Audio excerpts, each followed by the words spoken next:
À luz de Ezequiel, capítulo 36, versos 26 e 27, nós vamos pensar sobre o tema Um Novo Coração, uma cirurgia que só Deus pode fazer.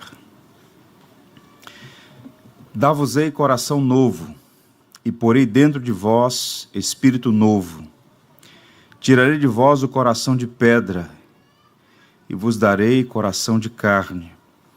Porei dentro de vós o meu espírito, e farei que andeis nos meus estatutos, guardeis os meus juízos e observeis. Que o Senhor nos abençoe. 3 de dezembro de 1967, foi feito o primeiro transplante de coração humano.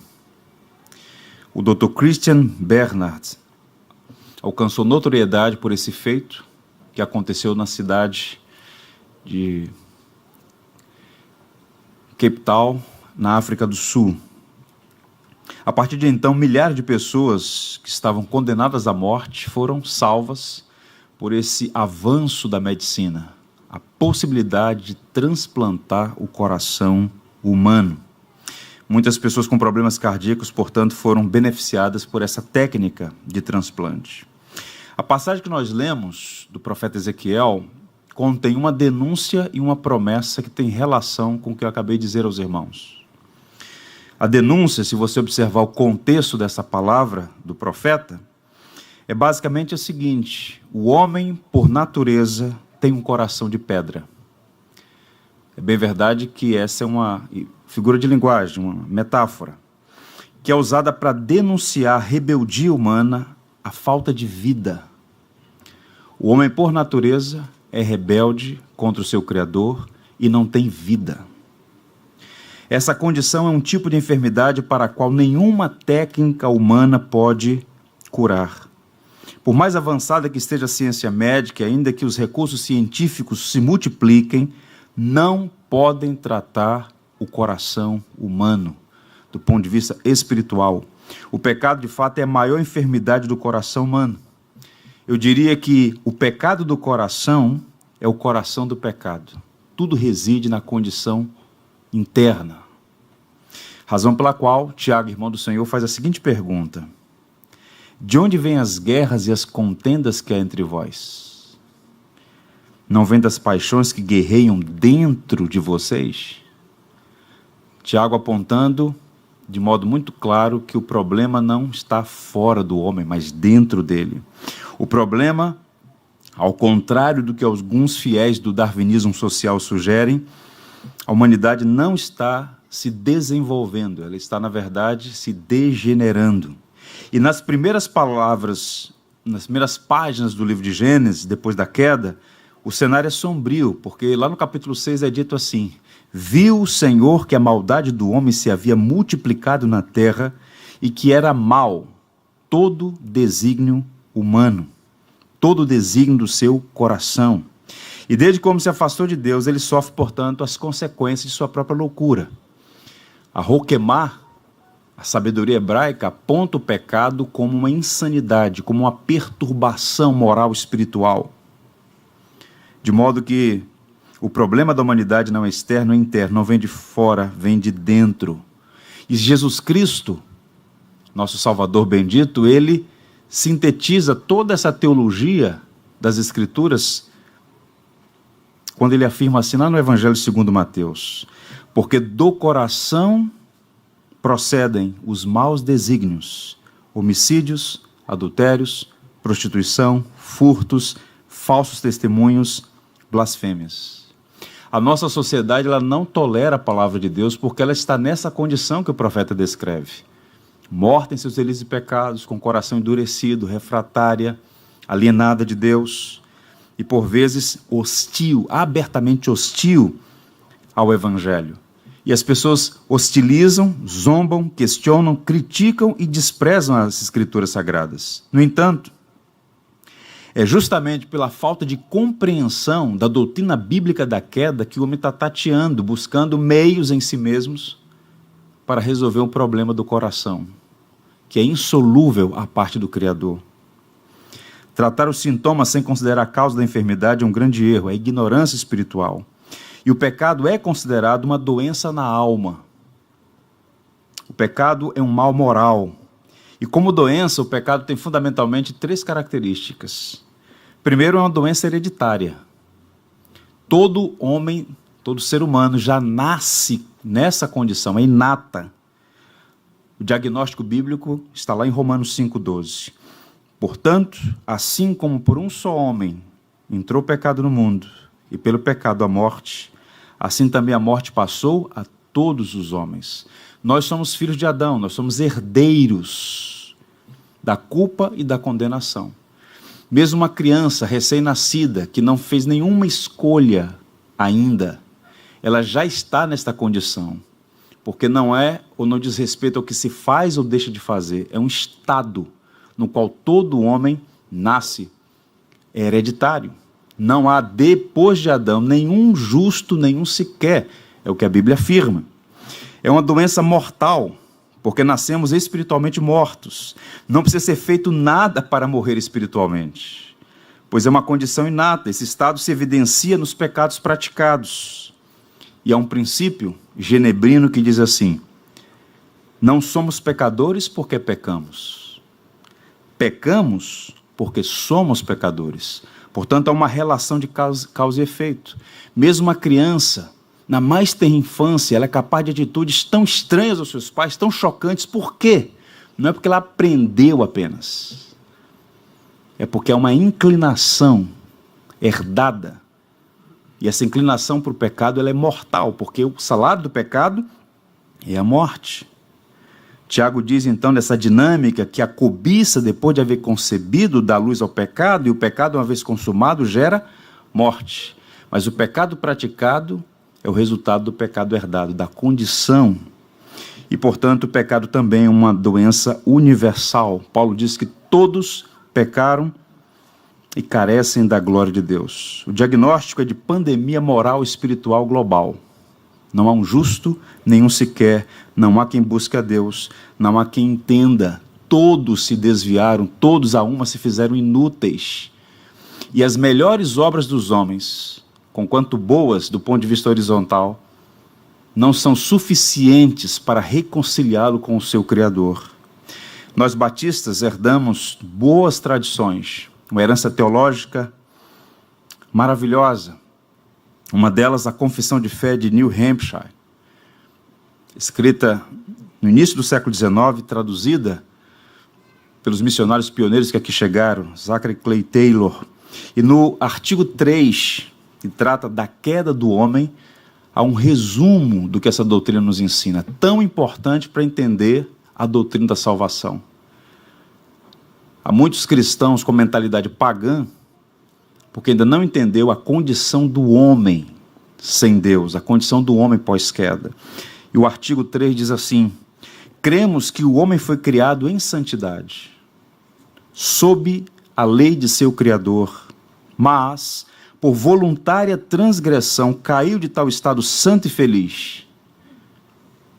Em consequência disso, toda a humanidade é agora pecadora, não por coação, mas por escolha, sendo por natureza carente de santidade exigida pela lei de Deus, inclinado de fato para o mal, e, portanto, sob a justa condenação, a eterna ruína, sem defesa e sem desculpa.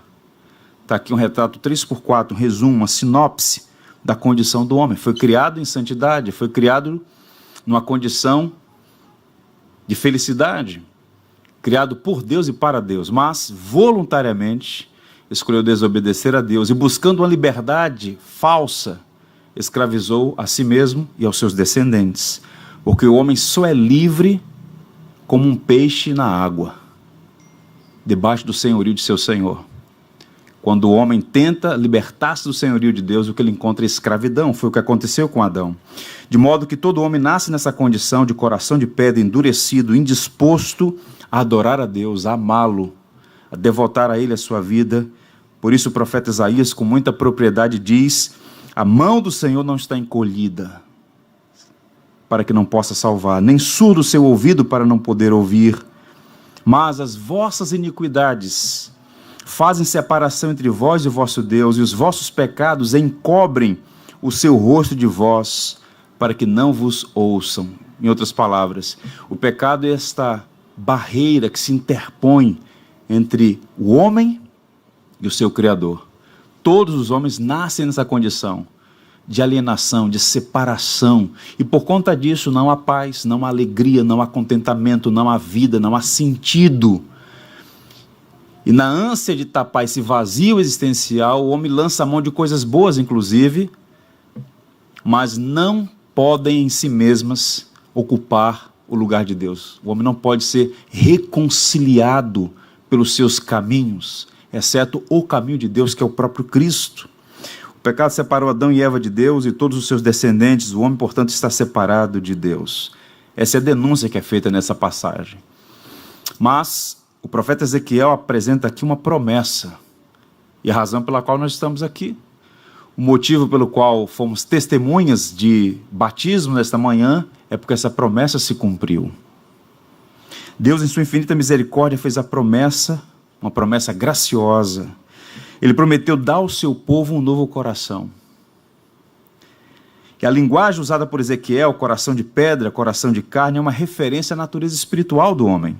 O homem nasce com um coração de pedra, mas Deus dá a ele um novo coração. E essa é a maior necessidade do homem, passar por uma cirurgia que só Deus pode fazer.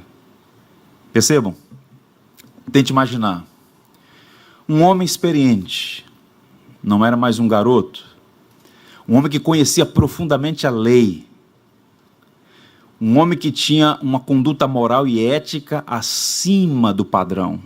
Seu nome era Nicodemos. E ele ouviu falar de Jesus, o ensino de Jesus, as obras de Jesus. O evangelista João, o apóstolo, diz que ele procurou o Senhor, foi conversar com o Senhor, e naquele diálogo maravilhoso registrado no capítulo 3 do Evangelho segundo João, entre outras coisas, Jesus diz a João o seguinte: em verdade te digo, se alguém não nascer de novo, não pode entrar no reino de Deus. Fazendo aqui uma paráfrase e uma conexão com o título da mensagem, em verdade, se alguém não passar pela cirurgia divina e receber um novo coração, não pode entrar no reino de Deus. O novo coração é essencial, é fundamental, razão pela qual Jesus disse que não nascer de novo não entra no reino. A regeneração é essencial. E aqui a gente vai usar essa linguagem da cirurgia. Deus removendo a natureza caída, o coração de pedra, dando um novo coração, uma nova vida. E aqui eu queria responder 5 perguntas sobre essa cirurgia, que pode nos ajudar a compreender essa preciosa doutrina do Evangelho. A primeira é basilar. O que é a cirurgia que Deus e só Deus pode fazer? O novo nascimento, o novo coração, a regeneração, é uma operação de Deus no coração humano que concede vida espiritual. Então, esse coração de pedra é uma metáfora para a condição de morte, de alienação, de indisposição, de fechamento, e inclusive de hostilidade ao Criador. Então, a Bíblia vai apresentar o homem como morto em seus delitos e pecados. Ele perdeu vida, ele agora está subjugado pelo poder do pecado, ele vive indisposto para Deus, impossibilitado de amá-lo. E quando Deus regenera o coração humano, ele dá uma nova disposição espiritual, que não é tangível, não é mensurável aos olhos humanos, é algo místico, interno, na alma. Não é uma nova alma que é criada, é uma disposição nova que acontece. Paulo chama isso de novo homem, novo coração, regeneração. E o novo nascimento não é uma cirurgia visível, é algo essencialmente espiritual. Por isso, nesse mesmo diálogo com Nicodemos, Jesus disse assim, veja a sabedoria de Jesus: o vento sopra onde quer, ouves a sua voz, mas não sabes de onde vem, nem para onde vai. Assim é todo aquele que é nascido de Deus. Ele usa a figura do vento, que está presente lá em Gênesis, o ruar de Deus, o Espírito de Deus, que é o agente dessa cirurgia. Percebam, nós ouvimos o som do vento, nós podemos observar o seu resultado, mas nós não podemos ver o vento. Assim é a regeneração do coração humano. Quem pode fazer uma radiografia do espírito dessas pessoas que foram batizadas? Ninguém. Fisicamente permanecem a mesma pessoa, mas é de natureza espiritual, é algo secreto que acontece uma única vez e de modo instantâneo. Ninguém está sendo regenerado, não é processual, gradativo, é uma cirurgia única, irrepetível, instantânea. Por isso, uma boa ilustração é quando Jesus cura um cego de nascença, um feito extraordinário, que era inclusive uma expectativa que havia em relação ao ministério do Messias. E quando aquele homem experimenta essa ação poderosa de Cristo sobre a sua vida, sobre o seu corpo, retratando o que Cristo também fez na sua alma, mudou a vida dele. As pessoas que tinham encontro com Jesus eram transformadas. Então, os fariseus, tentando sempre encontrar alguma brecha para pegar Jesus ou para intimidá-lo, chama aquele homem para uma entrevista, para um interrogatório, na verdade, e pergunta: como é que isso aconteceu? É impossível que você, porque ele era conhecido daquela comunidade, era um cego de nascença, cresceu naquela comunidade, todos sabiam que ele não enxergava absolutamente nada, e agora o homem estava enxergando. Percebam? E aqueles homens da lei, homens da religião, com o coração duro, sem a obra da regeneração, ao invés de glorificarem a Deus, estavam agora tentando criar um meio para criar obstáculos ao ministério de Jesus. E então, o homem diz assim, o homem que fora curado: o homem chamado Jesus fez lodo, untou-me os olhos e disse-me: vai ao tanque de Siloé e lava-te. Então fui, lavei-me e estou vendo. Isso não é possível, isso não é possível. Se a gente repetir essa experiência aqui, as pessoas não vão enxergar, isso é impossível. E continuaram, até que o homem disse algo que é o que todo cristão pode dizer quando perguntado sobre a sua salvação. Como é que aconteceu? Como aconteceu essa cirurgia no seu coração, se de fato você já nasceu de novo? E a resposta dele é ilustrativa. Uma coisa eu sei, convicção. Eu era cego e agora vejo. A mudança aconteceu, os fatos estão aí. Eu estava cego, eu era cego, agora eu vejo. Portanto, o cristão é alguém que pode dizer: eu estava morto, mas recebi nova vida. Eu estava cego, mas agora vejo. Eu estava perdido e fui encontrado. É a regeneração, o Senhor vindo ao nosso encontro. Portanto, todos os discípulos de Cristo podem dizer o mesmo. Não sabemos como essa cirurgia aconteceu. Inclusive, esse é um ponto de debate na história da teologia cristã. Há conversões súbitas, que o indivíduo pode, inclusive, identificar o dia, a hora e o momento da experiência, e há outras que são processuais, pessoas criadas na ambiência da igreja, que não conseguem identificar o dia e a hora, mas percebem: eu não sou mais a mesma pessoa, alguma coisa aconteceu, eu era cego e agora vejo. Portanto, o fato é, essa cirurgia é uma obra que o Senhor faz, é uma obra de natureza espiritual. Quem faz a cirurgia? Ainda há pouco eu disse, quero reiterar, o agente, o meio, é o Espírito Santo. É Ele quem opera e que dá ao homem um novo coração. Por isso, quando Jesus disse, nascido do Espírito, indica que é especialmente o Espírito Santo quem produz a regeneração. Existe uma dinâmica na salvação, há papéis entre os membros da Trindade. A nossa salvação é trinitária. O Pai, o Filho e o Espírito estão envolvidos na obra da redenção do seu povo. E compete ao Espírito aplicar, realizar a obra que Cristo consumou na cruz, obra esta que foi planejada pelo Pai desde a eternidade. Não desempenhamos papel ativo nessa cirurgia, mas sofremos, somos sujeitos de uma ação e vemos os resultados. Isso está evidente, por exemplo, na carta de Paulo a Tito, quando ele diz assim: segundo a sua muita misericórdia, ele nos salvou, mediante o lavar regenerador e renovador do Espírito Santo. Então Paulo está dizendo que é pela misericórdia que nós somos salvos, e ele usa essa linguagem, lavar, regenerar, mostrando que o Espírito Santo foi enviado com essa missão, de operar essa cirurgia. Inclusive o texto de Ezequiel fala sobre isso: porei o meu Espírito em vós. O Espírito Santo, que nos traz para o Senhor, que abre os nossos olhos, que muda o nosso coração, que está nesse processo de santificação na nossa vida, que é o penhor da nossa salvação, é o pagamento parcial, que garante o pagamento final. Aquele que começou a boa obra em vós há de completá-la até o dia de Cristo. Por isso Paulo diz que ele é o penhor, o sinal da obra de Deus em nossa vida. Então, um dos aspectos mais importantes da obra do Espírito diz respeito à salvação do povo de Deus. Consiste em aplicar os merecimentos de Cristo aos pecadores, capacitando-os a receber a graça da salvação. Lembram o que Paulo disse aos Coríntios? Ninguém, disse Paulo, ninguém pode dizer Jesus Cristo é Senhor, senão pelo Espírito Santo.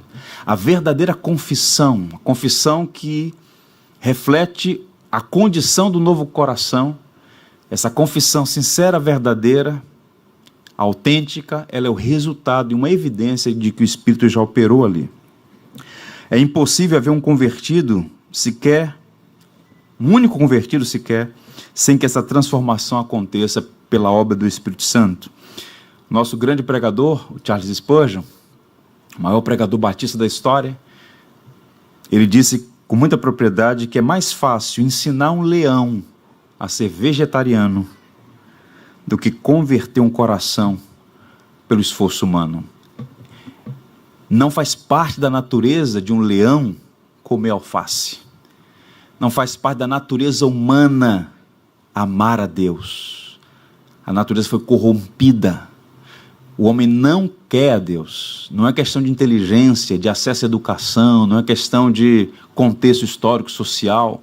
Todos os homens estão na mesma condição.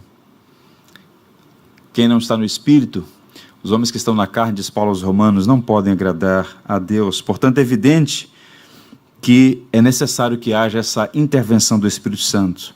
Há uma diferença entre regeneração e conversão. Nós, por vezes, trocamos essas nomenclaturas. A primeira, a regeneração é um ato de Deus, enquanto a conversão é um ato do homem. O novo nascimento é uma obra que o Espírito faz em nós. A conversão é aquilo que fazemos quando nos arrependemos e cremos em resposta ao chamamento de Deus. A regeneração é uma energia, é uma obra de uma única pessoa. É Deus que vem e muda o coração. Você pode colocar 2 brasas incandescentes sobre os olhos de um cadáver, ele não reage. Não há como reagir. Um morto no cemitério não decide voltar à vida. Está fora da sua competência. Para que o homem creia, para que o homem se arrependa, é preciso que haja esse fôlego de vida, esse chamamento. Lázaro, vem para fora. Essa obra primeira é de Deus. E quando o homem é regenerado, ele é habilitado a se arrepender e crer.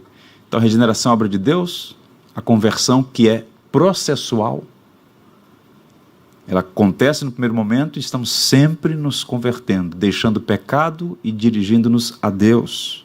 A regeneração é uma obra exclusiva do Espírito que é instantânea, completa.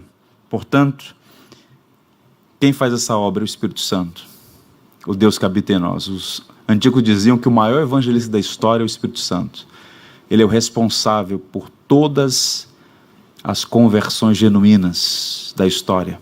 Foi o que Cristo disse: enviarei o meu Espírito, ele vos convencerá do pecado, da justiça e do juízo. Então não é uma questão apenas cognitiva, não é porque você entendeu o sistema, não é porque você foi persuadido por uma pregação, é o Espírito, e a história está aí para testemunhar.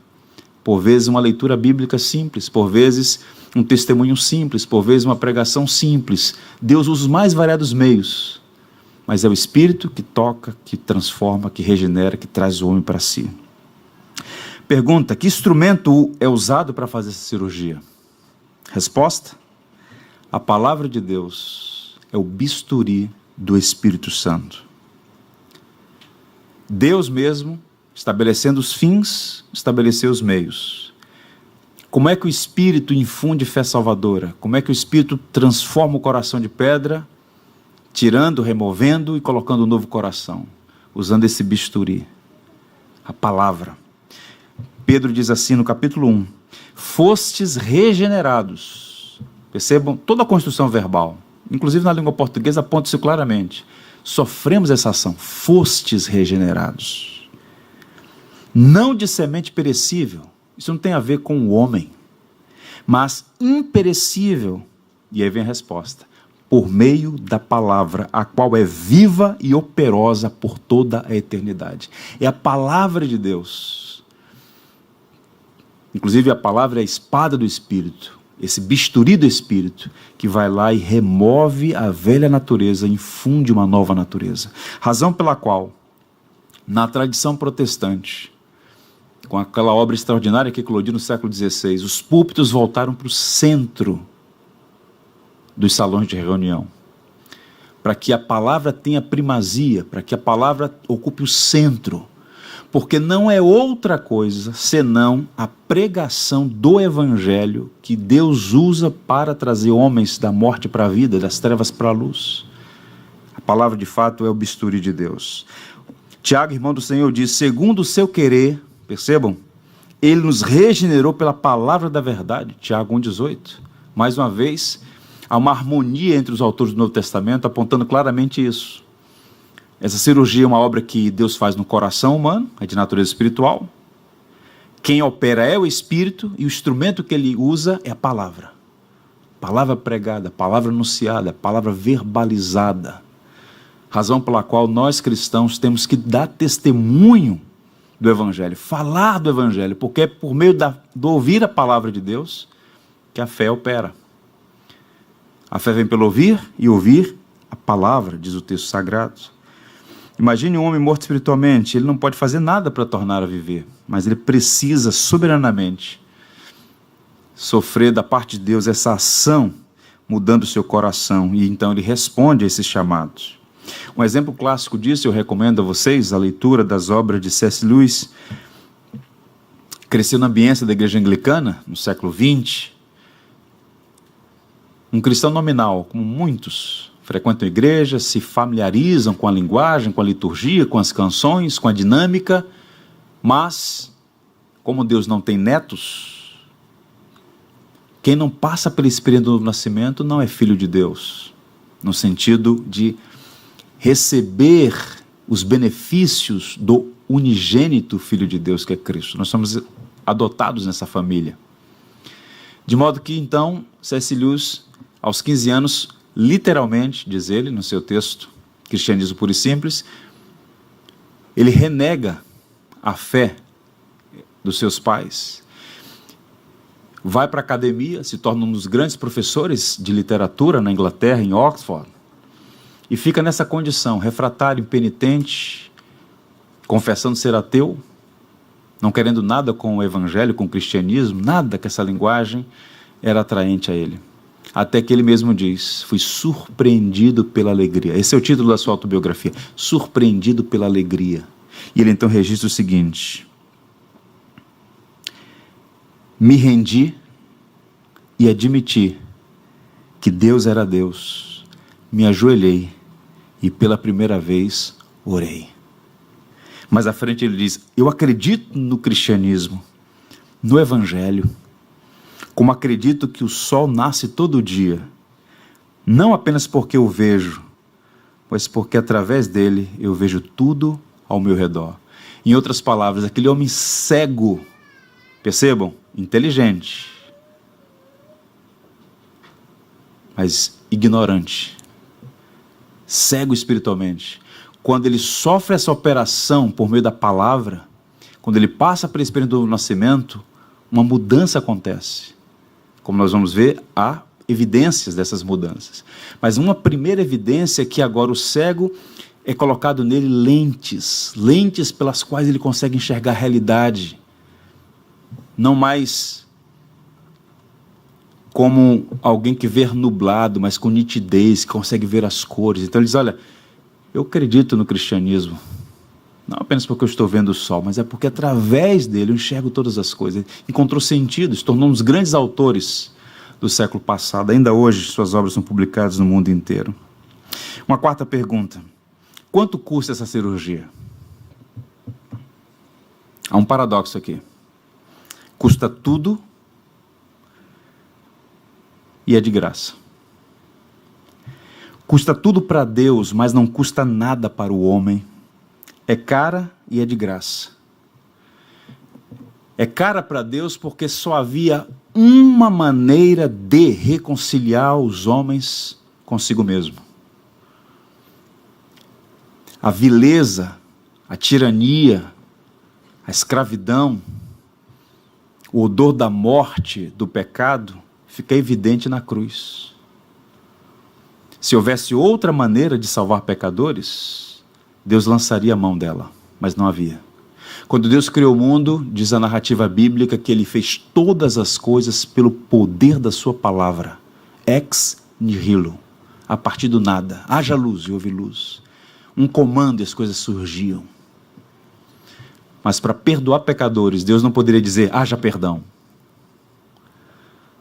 Deus não poderia manter seu amor e a sua justiça. Como um juiz pode liberar um criminoso e manter a sua reputação de justo? Deus não poderia perdoar. De modo que o perdão é um problema para Deus, um problema que Ele resolve, e só Ele resolve. Como é que Deus faz então para salvar pecadores? Ele envia o seu Filho, o Verbo eterno, que se torna gente na história, carne e osso como eu e você, que vive de modo integral e perfeito a lei, e num determinado momento da história, começa a exercer seu ministério público, até que chega o momento singular, que estamos celebrando nesses dias, a Páscoa. A Páscoa já havia sido encenada como um tipo no Antigo Testamento. O passar por cima, o pechar, quando o sangue do cordeiro sobre os umbrais das portas dos filhos de Israel no Egito, evitava então o anjo da morte. Então Cristo é para nós esse cordeiro que nos livra da ira divina, da justa e merecida ira de Deus, que nos tira do cativeiro do pecado, que quebra as algemas de Satanás sobre nós, que nos liberta da tirania deste mundo que jaz no maligno. Percebam, tudo isso apontando para a obra de Cristo. Custou caro. No Getsêmani, suando sangue, ele diz, a minha alma está profundamente triste até a morte. Pai, se possível, passa de mim este cálice. Que é o cálice? Não são os pregos, não são os chicotes, não é a coroa de espinhos, não é a humilhação pública. O cálice que Cristo temia era a condenação, era a ira de Deus, a figura do cálice dele beber, sorver a última gota do juízo de Deus de todos nós. Então o que levou Cristo primariamente a morrer na cruz não foi as torturas físicas, não foram as torturas físicas, mas a ira divina. Tanto é que eles ficaram surpresos, porque ele foi crucificado às 9 da manhã e às 15 horas estava morto. Já está morto. Há relatos de pessoas padecendo 72 horas, uma semana, dependendo da crueldade do algoz. Algumas vezes quebrava-se as pernas para que o indivíduo pudesse morrer asfixiado num ato de misericórdia. Mas por que Cristo morreu num intervalo tão curto de tempo? Porque a causa primária da morte de Cristo é porque ele estava carregando o meu pecado, o seu pecado, o nosso pecado, a ira divina. Deus meu, por que me desamparaste? Um único momento em que o pai vira as costas para o seu filho, vira o rosto para o seu filho. Então custou muito caro a Deus. Mas a boa notícia é que, embora tenha custado tudo para Deus, não custa nada para nós. É gratuito, gratuitamente no amado. Sois salvos mediante a fé pela graça. Graça. E Paulo, escrevendo a Tito, diz: mas quando da parte de Deus, nosso Salvador, se manifestaram a bondade e o amor pelos homens, não por causa de atos de justiça por nós praticados. Ouçam, não é pelos atos de justiça que vocês praticam. Boas obras têm o seu valor, veremos isso. Mas a salvação não é conquistada, é recebida. É como um mendigo que abre a mão e recebe um dom, um presente. Por isso que a evangelização é basicamente isso, um mendigo ensinando a outro onde encontrar pão. Graça de Deus. Por isso Paulo diz: mas devido à sua misericórdia, ele nos salvou pelo lavar regenerador do seu Espírito e derramou sobre nós abundantemente, generosamente, por meio de Jesus Cristo, nosso Salvador. Então, reitero, custou tudo para Deus, mas não custou nada para nós, porque recebemos de graça. Não é pelo esforço, não é pelas obras, por melhores que sejam, ou como diz o hino no cantor cristão, orações não salvam, obras não salvam, votos não salvam, nada que o homem pode fazer é capaz de salvá-lo, senão e exclusivamente a graça de Deus, somente pela graça, mediante a fé. Um pregador, reputado por muitos como um dos maiores da história, o George Whitefield, ilustrando isso, dizia: é mais fácil um homem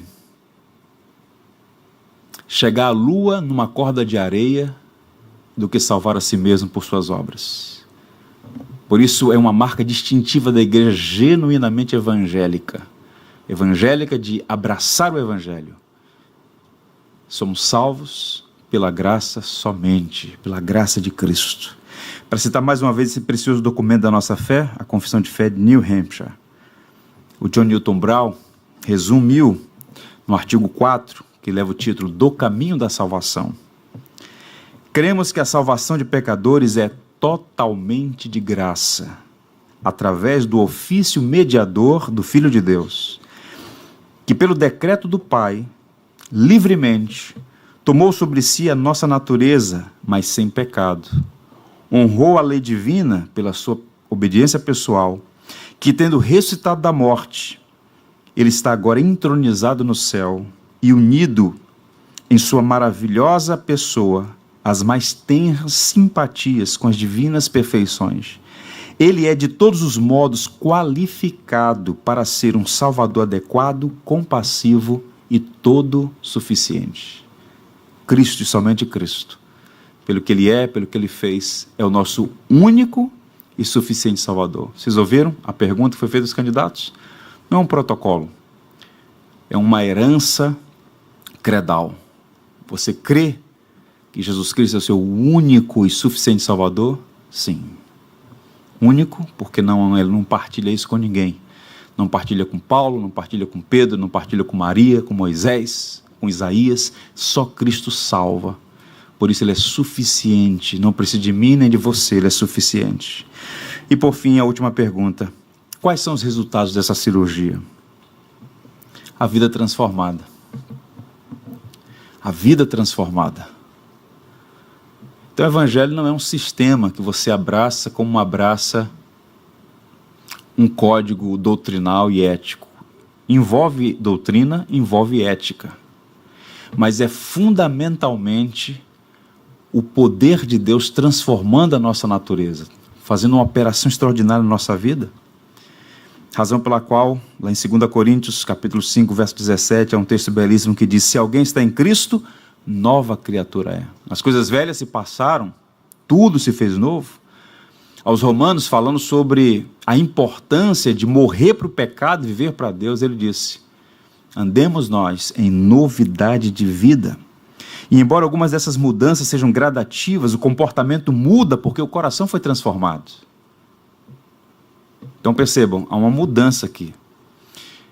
Você pode, pela força da lei e por outras forças mais, mudar comportamentos errados. Quem é pai e mãe aqui sabe disso. A disciplina, o tom da voz.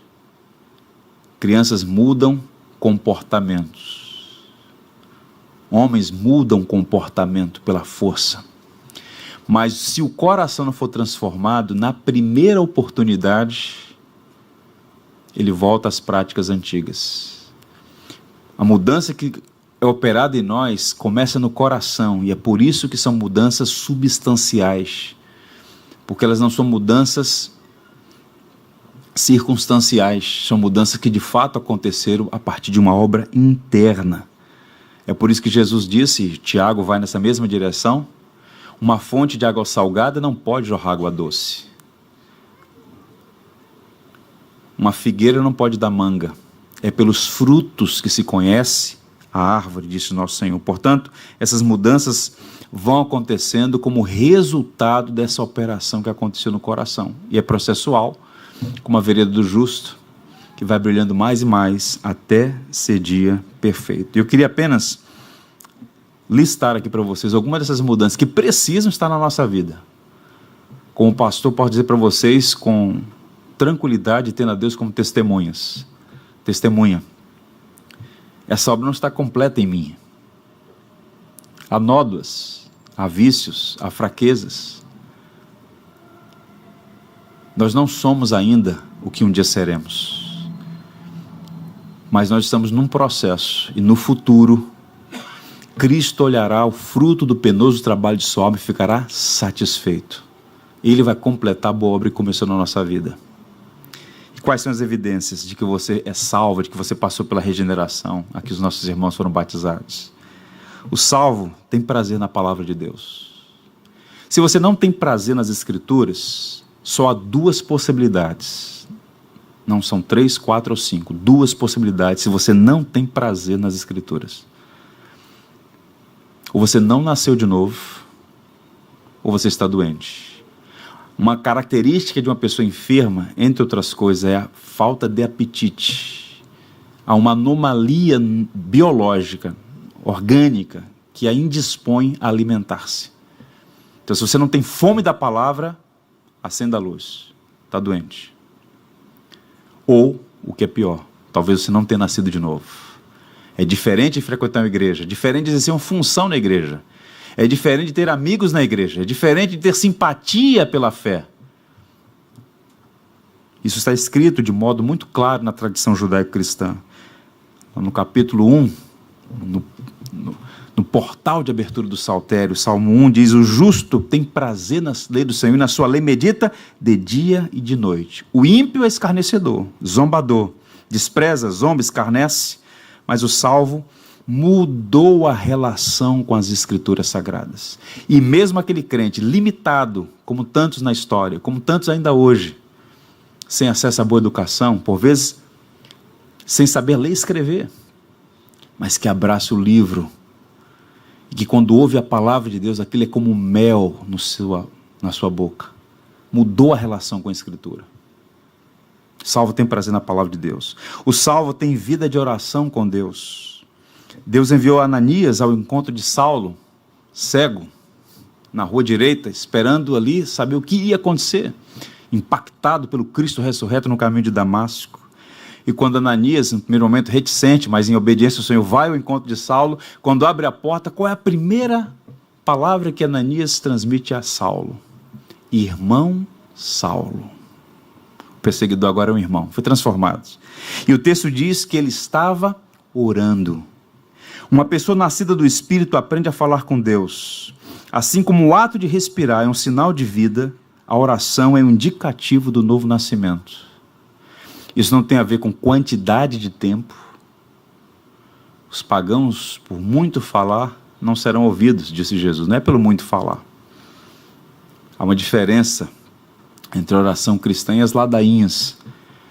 Mas percebam, orar, falar com Deus, é um sinal de que a vida ali está respirando. A oração é o oxigênio da fé. E mais, o salvo tem conduta exemplar diante de Deus e dos homens. Jesus disse que o comportamento do homem é fruto do seu coração. Portanto, tem que haver um antes e um depois. Percebam?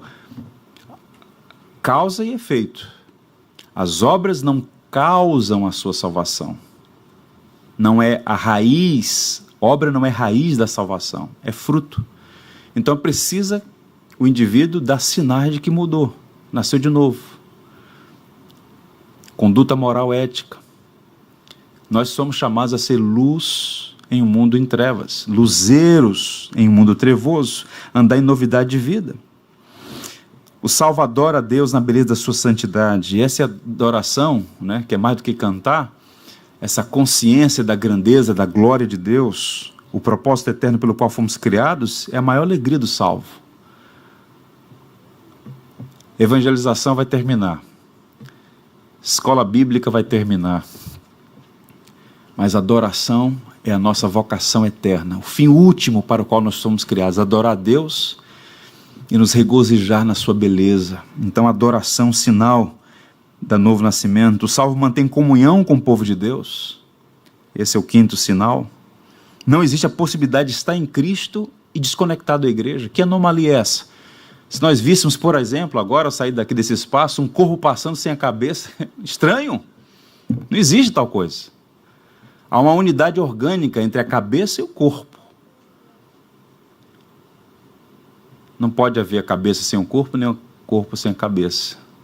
De modo que quem é regenerado, quem está conectado a Cristo, que é a cabeça, está conectado ao seu corpo, que é a igreja.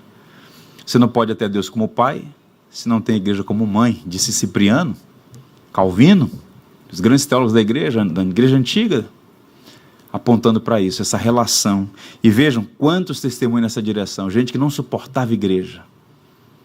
Cegas, iludidas, envaidecidas, cristianismo, igreja, isso aí para pobre, ignorante, gente que não teve acesso à cultura, está assim de europeu, caminhando para o inferno com seus diplomas ostentantes no pescoço, perdendo o sentido da vida. Então percebam, se você é nascido de novo, avalie esses elementos todos, em particular esse, sua relação com a igreja, com o povo de Deus. Quem é nascido dele, ama, diz João, aqueles que são gerados por ele. Aprenda a amar a igreja de Cristo. Seja um diligente trabalhador na seara do Senhor. A gente está tão envolvido nas coisas deste mundo. Essa pandemia é terrível, é ruim, e temos que orar para ela terminar.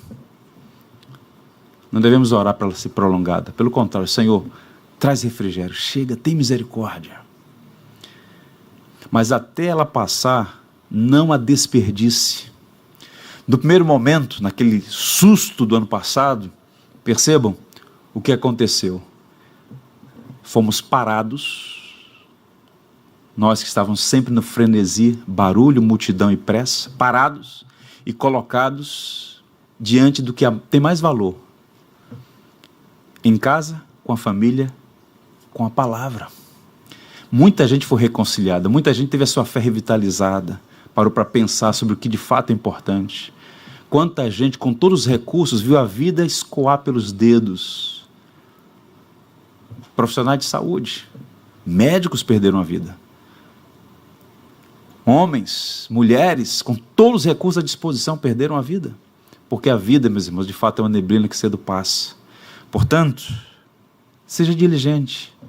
Tudo que você tem, tudo que você é, são dádivas de Deus, para glorificar a Ele, para o seu benefício, em alguma medida também, mas também para servir. E existem esferas nas quais podemos servir. A esfera da criação, seja um perfeito, no sentido de excelente, profissional, sirva as pessoas, mas também aprenda a servir no contexto, na esfera da redenção. Quais são os talentos que Deus te deu para a edificação da igreja? Nesse contexto da pós-modernidade, nós somos, num processo muito sutil, talvez levados àquela mentalidade do consumista, do consumidor. Vem à igreja consumir um produto. Até domingo que vem, se der. E a pergunta é, quais são os dons e talentos que eu tenho usado para abençoar seus irmãos? Todos nós temos dons e talentos. Alguns são perceptíveis, visíveis, outros nem tanto, mas na metáfora do corpo, não há nenhuma parte que não tenha utilidade. E quem distribui os dons e talentos, quem faz essa distribuição orgânica dos membros do corpo é o Senhor. Os dons são distribuídos pelo Espírito dele. Portanto, eu quero te encorajar, encontre o seu lugar na seara, se apresente para o serviço. Você vai descobrir que não há coisa melhor, embora tenha suas inerentes dificuldades, não há coisa melhor do que servir ao Senhor. E eu encerro falando do último ponto. O salvo é alguém que tem amor por Deus e alegria em Cristo. E por que deixei para falar isso por último? Porque na história da teologia cristã, essas são as duas evidências mais fortes do novo nascimento: amor por Deus e alegria por Cristo. Afeição por Deus. Deus não é uma energia, Deus é uma pessoa. Você não pode vê-lo ainda, mas Deus é uma pessoa com a qual nos relacionamos por meio do seu Filho, assistidos pelo seu Espírito. E à medida que o conhecemos, como? Através da sua palavra, ele se revelou em sua palavra primariamente. Mais encantados, mais fascinados, mais embevecidos por sua beleza, seu caráter, seus atributos, seu poder ficamos. Um entardecer, um céu estrelado, um pôr do sol no arpoador. O Criador, dando as suas digitais. Isso deve nos levar a maior afeição por Ele. E alegria em Cristo, porque só o conhecemos, porque Cristo revelou sua face. Ninguém jamais viu a Deus.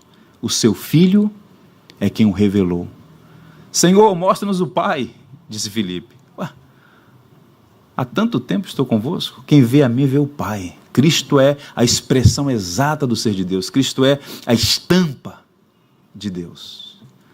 Portanto, à medida que nós o conhecemos, mais o amaremos, mais nos alegraremos no Senhor.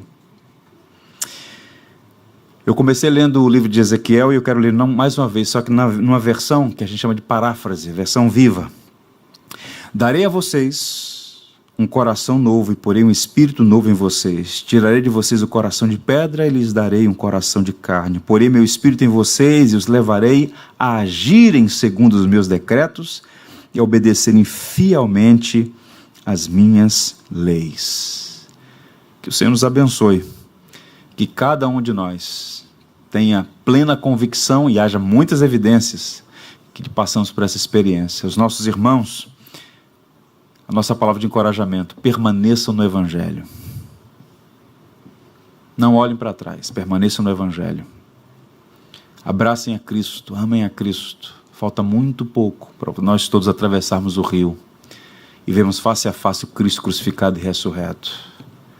E como será doce e prazeroso ouvir: vinde benditos do meu Pai, possuí por herança o reino que vos está destinado antes da fundação do mundo.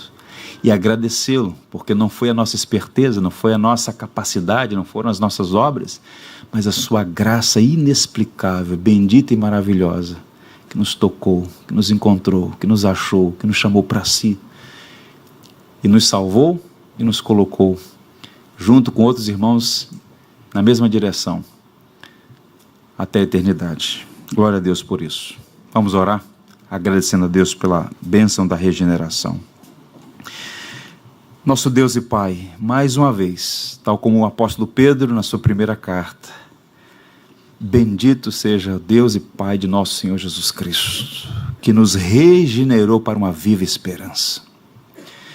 Senhor, nosso coração era pedra, refratário, inclinado para o mal, hostil ao Senhor, mas fomos tocados pelo Teu Espírito, através da pregação do Evangelho. E aqui nós estamos professando a nossa fé em Jesus Cristo como Senhor e Salvador.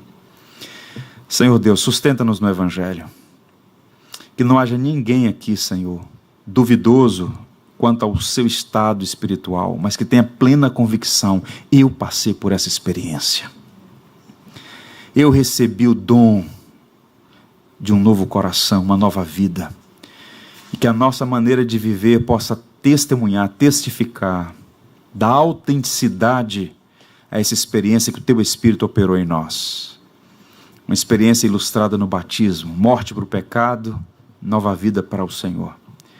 Nós mais uma vez nos alegramos pela vida desses nossos irmãos E mais uma vez rogamos por eles, que sejam preservados, guardados sob o Teu poder, Senhor. E que o Senhor mesmo possa completar a boa obra que começou na vida deles. A Ti seja a honra, a glória e o louvor, hoje e sempre. Amém. Vamos ficar em...